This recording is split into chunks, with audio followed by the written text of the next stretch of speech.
Hello everyone, स्वागत है एक और नए वीडियो में। तो आज की इस वीडियो में हम लेकर आ चुके हैं आपके प्रार्थना सभा में दिनांक 16 तारीख को जो न्यूज और क्यूज पूछे जाएंगे उन सभी को हम देखने वाले हैं। तो इससे पहले अगर आप चैनल पे नए हैं तो चैनल को सब्सक्राइब करके और वीडियो को लाइक कर दीजिएगा। और चलिए बिना देरी किए हुए इस वीडियो को शुरू करते हैं। तो यहाँ पे आज का सुविचार में लिखा हुआ है कि सफलता पाने के लिए खुद पर विश्वास करना जरूरी है। इसी को इंग्लिश में लिखा हुआ है कि to achieve success you must first believe in yourself. और यहाँ पे अब हम अंतर्राष्ट्रीय स्तर का न्यूज यानी कि समाचार पढ़ने वाले हैं। तो यहाँ पे है, अमेरिकी राष्ट्रपति ट्रंप ने ईरान को चेतावनी दी है कि अगर वह परमाणु हथियार की दिशा में बढ़ता है तो कोई डील नहीं होगी। उन्होंने दावा किया है कि जंग जल्द खत्म हो सकती है और इसके बाद तेल की कीमतों में बड़ी गिरावट आएगी। ट्रंप ने चीन को लेकर भी बयान दिया है। और इसी प्रकार राष्ट्रीय स्तर का यहाँ पे समाचार है। तो यहाँ पे लिखा हुआ है कि केंद्र सरकार ने मंगलवार को सांसदों को जो 3 ड्राफ्ट बिल मसौदा विधेयक भेजे हैं उनमें 2 बड़े ऐतिहासिक बदलाव प्रस्तावित है। पहला, लोकसभा सीटों की संख्या 543 से बढ़ाकर अधिकतम 850 करना, और दूसरा, संसद के निचले सदन यानी लोकसभा और राज्य विधानसभाओं की 1/3 सीटें महिलाओं के लिए आरक्षित करना। और इसी प्रकार राज्य स्तर के यहाँ पे समाचार पढ़ूं तो यहाँ पे लिखा हुआ है कि राज्य में एक भी बच्चा स्कूल से बाहर न रहे, इस लक्ष्य के साथ झारखंड सरकार ने स्कूल रू आर 2026 अभियान शुरू कर दिया है। स्कूली शिक्षा एवं साक्षरता विभाग ने सभी जिलों को सख्त निर्देश जारी करते हुए अभियान को मिशन मोड में चलाने को कहा है। अभियान का मुख्य केंद्र छूटे हुए और पढ़ाई छोड़ चुके बच्चों की पहचान कर उनका दोबारा नामांकन कराने तथा विद्यालयों में बच्चों की नियमित उपस्थिति सुनिश्चित करने पर रहेगा। सरकार ने स्पष्ट किया है कि नए शैक्षणिक सत्र में किसी भी बच्चे का नाम ड्रॉप बॉक्स में न जाए, इसके लिए विशेष प्रयास किए जाएंगे। और खेल से संबंधित समाचार में लिखा हुआ है दोस्तों कि मुंबई इंडियंस के star opener Rohit Sharma hamstring चोट के कारण पंजाब किंग्स के खिलाफ मैच नहीं खेल पाएंगे। उन्हें आरसीबी के खिलाफ रन चेंज के दौरान चोट लगी थी और छठे ओवर में हट हो गए थे। एमआई पहले ही 4 में से 3 मैच हार चुकी है। इस ऐसे में उनकी गैर मौजूदगी टीम के लिए बड़ा झटका है। और इसी प्रकार यहाँ पे शिक्षा, करियर और टेक्नोलॉजी से संबंधित समाचार पढ़े तो यहाँ पे लिखा हुआ है कि एनसीईआरटी ने कक्षा 9 की नई विज्ञान की किताब एक्सप्लोरेशन जारी की है जो 2026-27 सत्र से लागू होगी।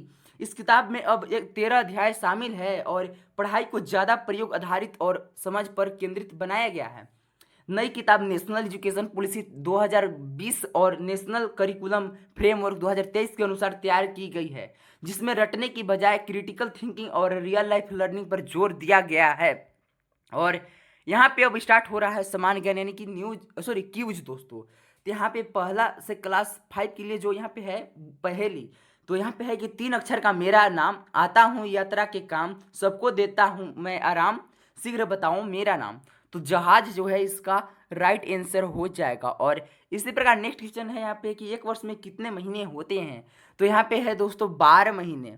और इसी प्रकार नेक्स्ट क्वेश्चन है कि माता जी की बहन को क्या कहकर पुकारते हो, क्या कहते हैं दोस्तों, मौसी कहते हैं।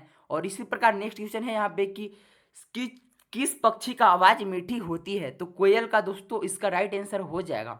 और नेक्स्ट क्वेश्चन है कि झारखंड के मुख्यमंत्री का नाम क्या है, तो श्री हेमंत सोरेन जो है इसका राइट आंसर हो जाएगा दोस्तों। और आपको कमेंट में बताना है कि झारखंड के वर्तमान राज्यपाल कौन है, तो कमेंट में बताइए दोस्तों। और यहाँ पे अब हम देखने वाले हैं क्लास 6 से 8 के लिए जो सामान्य ज्ञान में जो क्वेश्चन है उनको देखने वाले हैं। तो यहाँ पे है पहला क्वेश्चन कि भारत की प्रथम महिला प्रधानमंत्री कौन थी, तो श्रीमती इंदिरा गांधी जो थी दोस्तों भारत की प्रथम महिला प्रधानमंत्री थी, तो ये इसका राइट आंसर हो जाएगा। और नेक्स्ट क्वेश्चन है यहाँ पे कि भारत का राष्ट्रगान किसने लिखा, तो भारत का राष्ट्रगान रविंद्रनाथ टैगोर ने लिखे थे दोस्तों। और आपको कमेंट में बताना है कि राष्ट्रीय गीत किसने लिखा, राष्ट्रगान तो रविंद्रनाथ टैगोर ने लिखे हैं और राष्ट्रीय गीत किसने लिखे हैं तो उनका नाम आपको कमेंट में बताना है, ठीक है। और नेक्स्ट क्वेश्चन है यहाँ पे कि झारखंड राज्य का सबसे बड़ा लौह अयस्क खनन कौन सा है, तो नोआमुंडी क्षेत्र जो है दोस्तों यहाँ पे लौह अयस्क का बहुत बड़ा खदान है और बहुत बड़ा उद्योग है। और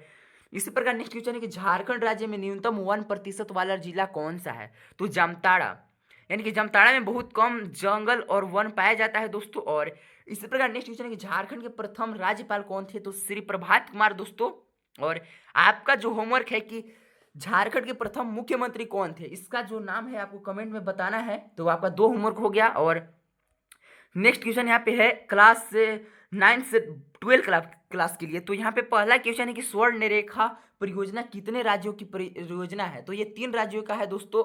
और नेक्स्ट क्वेश्चन है यहाँ पे कि सरायकेला स्वतंत्र राज्य की स्थापना किसने की थी। तो कुमार विक्रम सिंह जो है इसका राइट आंसर हो जाएगा। और नेक्स्ट क्वेश्चन है कि ग्लोबल वार्मिंग का मुख्य कारण क्या है। तो ग्लोबल वार्मिंग का मुख्य कारण है दोस्तों ग्रीन हाउस गैस। यहाँ पे नेक्स्ट क्वेश्चन है दोस्तों कि पानीपत का प्रथम विश्व युद्ध कब हुआ था। तो 1526 ईस्वी में हुआ था। और नेक्स्ट क्वेश्चन है यहाँ पे कि ओलंपिक खेल कितने वर्ष में होते हैं। तो ये आपका 4 वर्षों में होता है। और अब यहाँ पर आ चुके हैं दोस्तों आज का महत्वपूर्ण दिवस, यानी कि आज कौन कौन सा महत्वपूर्ण दिवस है। तो यहाँ पे आज है दोस्तों वर्ल्ड वॉइस डे, यानी कि विश्व आवाज दिवस। 16 अप्रैल को हर वर्ष विश्व आवाज दिवस के रूप में मनाया जाता है। इसका उद्देश्य आवाज के महत्व को समझाना और गले स्वर तंत्र की देखभाल के प्रति जागरूकता फैलाना है। यह दिन डॉक्टर, शिक्षकों, गायकों और वक्ताओं के लिए विशेष रूप से महत्वपूर्ण है। अब हम लोग आ चुके हैं दोस्तों, आज एक नया वर्ड सीखना है। तो आज नया वर्ड में यहाँ पे है डिटर्मिनेशन। डिटर्मिनेशन मतलब कि इसका जो हिंदी अनुवाद होता है दृढ़ संकल्प होता है। और इसी से यहाँ पे एक वाक्य बनाया हुआ है, यानी कि सेंटेंस बनाया हुआ है। तो यहाँ पे लिखा हुआ है कि दृढ़ संकल्प के साथ आप जीवन में कोई भी लक्ष्य प्राप्त कर सकते हैं। और इसी को इंग्लिश में लिखा हुआ है कि with determination you can achieve any goal in life. यहाँ पे गोल का जो स्पेलिंग है गलत है दोस्तों, तो इसको कमेंट में करना है कि गोल का जो ओरिजिनल स्पेलिंग क्या होता है। और इसी प्रकार यहाँ पे प्रेरक प्रसंग यानी कि मोटिवेशनल स्टोरी पढ़ना है। तो यहाँ पे है कि आज का हेडिंग है छोटी शुरुआत बड़ा परिणाम। तो यहाँ पे आज इसको पढ़ते हैं। तो यहाँ पे है कि एक गांव में एक लड़का रहता था। वह हर दिन एक पेड़ के नीचे बैठकर पढ़ाई करता था। लोग उसका मजाक उड़ाते थे और कहते थे इतनी छोटी जगह में पढ़कर तुम क्या कर लोगे। लेकिन लड़का रोज मेहनत करता रहा, उसने कभी हार नहीं मानी। कुछ सालों बाद वही लड़का एक बड़ा अधिकारी बन गया। जब लोग उससे उसकी सफलता का राज पूछने लगे तो उसने कहा मैं कभी अपनी छोटी शुरुआत को कमजोर नहीं समझा, मैं हर दिन थोड़ा थोड़ा आगे बढ़ना जारी रखा।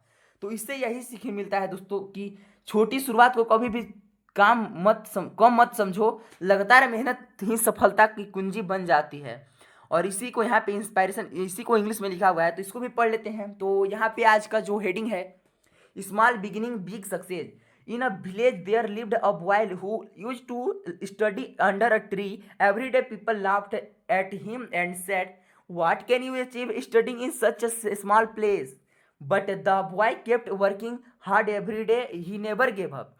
After a few years, he became a successful officer. When people asked him the secret of his success, he said, "I never underestimated my small beginning. I kept moving forward step by step every day. तो इससे यही moral प्राप्त होता है दोस्तों कि never underestimate small beginning, constant effort lead to great success. और यहाँ पे यही आज का वीडियो रहा दोस्तों। तो अगर आप अभी तक वीडियो को लाइक नहीं किए हैं तो वीडियो को लाइक करके और चैनल को सब्सक्राइब कर दे। तो मिलते हैं एक और नए वीडियो में, तब तक के लिए बाय बाय।